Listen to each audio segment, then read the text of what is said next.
శ్రీ అనంత వాసుదేవ ఆలయం, భువనేశ్వర్, ఒరిస్సా.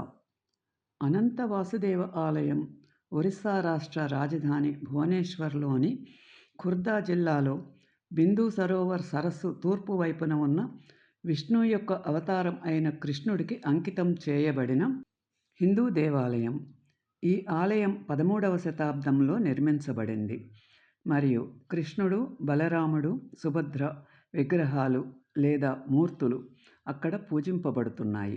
ఈ ఆలయాన్ని అనంగ బ్లూమా కుమార్తె చంద్రికాదేవి, అతని మనవడు భానుదేవ పాలనలో బిందుసారస్ ఒడ్డున నిర్మించారు.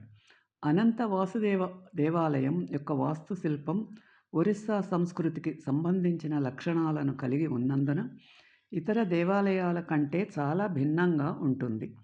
ఈ ఆలయంలో అత్యంత విశిష్టత ఏమిటంటే, శ్రీకృష్ణుని విగ్రహాలు బలరాముడు మరియు సుభద్ర పూరి జగన్నాథాలయంలోని చెక్క విగ్రహాల మాదిరిగా కాకుండా ఇక్కడ విగ్రహాలు నల్ల గ్రానైట్ రాతితో తయారు చేయబడ్డాయి. ఆలయ గోడపై ఉన్న చిత్రం వరాహావతారం వలె కనిపించే విష్ణువు యొక్క పురాణాన్ని ప్రదర్శిస్తుంది. భూమి సముద్రంలో మునిగిపోయినప్పుడు వరాహమూర్తి సముద్రంలో దిగి తన 2 దంతాలు మరియు ముక్కుతో భూమిని మోసుకెళ్ళాడు. అనంత వాసుదేవ ఆలయానికి జన్మాష్టమి అత్యంత ప్రీతికరమైన రోజు. శ్రీకృష్ణుని ఆరాధించేందుకు వేలాది మంది భక్తులు ఆలయాన్ని సందర్శిస్తారు.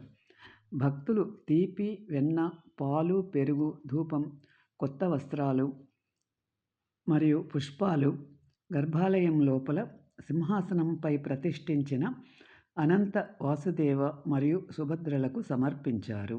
ఈ వీడియో మీకు నచ్చితే లైక్ చేసి, షేర్ చేసి, సబ్స్క్రైబ్ చేయండి.